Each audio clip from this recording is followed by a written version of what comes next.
बहुत समय पहले एक घने जंगल के बीच एक गुप्त मंदिर सी स्थित था। यह मंदिर किसी भी नक्शे में दर्ज नहीं था और केवल कुछ ही लोग इसके बारे में जानते थे। किंवदंती थी कि यह मंदिर हर पूर्णिमा की रात प्रकट होता और सुबह होते ही गायब हो जाता। इस रहस्यमयी जगह को देखने की कोशिश करने वाले कई लोग या तो खो गए या फिर रहस्यमय तरीके से गायब हो गए। गांव में रहने वाला आरवा बचपन से इस मंदिर की कहानियां सुनता आया था।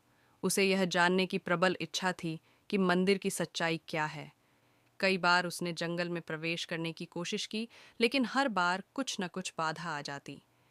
एक दिन उसने ठान लिया कि इस रहस्य से पर्दा उठाकर रहेगा।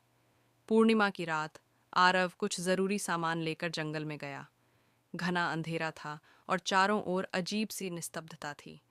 जैसे ही आधी रात हुई, अचानक एक तेज रोशनी चमकी और उसके सामने एक अनभव्य शिव मंदिर प्रकट हो गया। मंदिर की दीवारों पर चमकते हुए श्लोक खुदे थे और हवा में हल्की हल्की घंटियों की ध्वनि गूंज रही थी। आरव ने धीरे धीरे मंदिर के अंदर कदम रखा। वहां एक अद्भुत शिवलिंगन स्थापित था, जो नीले प्रकाश से चमक रहा था।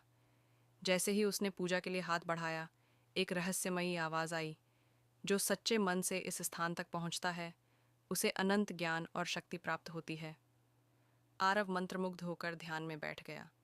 अचानक उसे अद्भुत अनुभव हुआ। उसके भीतर असीम शांति और ज्ञान का संचार हुआ। लेकिन जैसे ही भोर की पहली किरण मंदिर पर पड़ी, वह मंदिर धीरे धीरे अदृश्य होने लगा।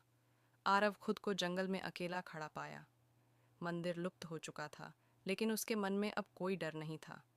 उसने जो ज्ञान पाया था वह उसे जीवन भर मार्गदर्शन देता रहा। आज भी कहा जाता है कि वह मंदिर हर पूर्णिमा की रात प्रकट होता है, लेकिन केवल वही लोग इसे देख सकते हैं जिनका हृदय सच्चा और निष्कलंक होता है।